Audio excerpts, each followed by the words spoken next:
The Ptolemies. Following the death of Alexander, Judea was first subject to Antigonus, one of his generals, but it quickly fell to another general, Ptolemy I, surnamed Soter, deliverer, who seized Jerusalem on a Sabbath day in 320 B.C. Ptolemy, whose kingdom centered in Egypt, dealt kindly with the Jews. Many of them settled in Alexandria, which continued to be an important center of Jewish thought for many centuries. Under Ptolemy I, Philadelphus, the Alexandrian Jews translated their Old Testament into Greek. This translation was as later known as the Septuagint, from the legend of 70, more correctly 72, 6 from each of the 12 tribes, who were sent from Judea to produce the Greek translation of the Hebrew Scriptures.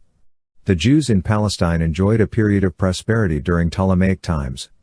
Tribute was paid to the government in Egypt, but local affairs as were administered by high priests who had been responsible for governing their people since Persian times. The greatest figure among the Jews of the Ptolemaic period was Simon the Just, the high priest, who is the subject of highest praise in the apocryphal book of Ecclesiasticus, which calls him great among his brethren and the glory of his people.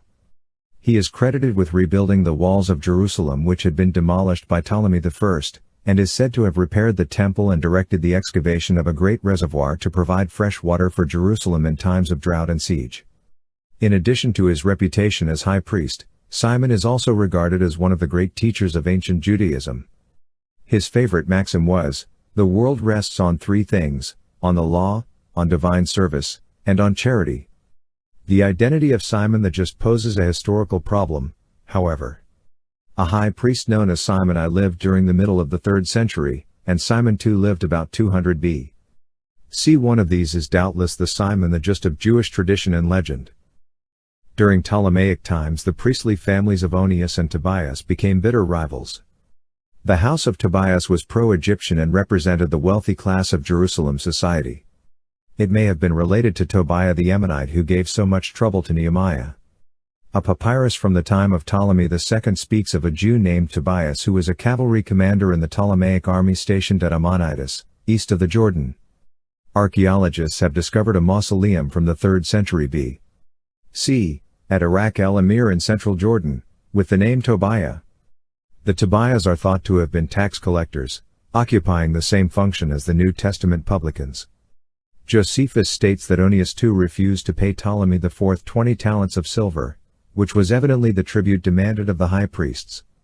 By refusing payment, Onias seems to have renounced allegiance to Ptolemy. Joseph, a member of the house of Tobias, then succeeded in having himself appointed tax farmer for the whole of Palestine. The tax farmer had to go to Alexandria each year to bid for the renewal of the license to gather taxes.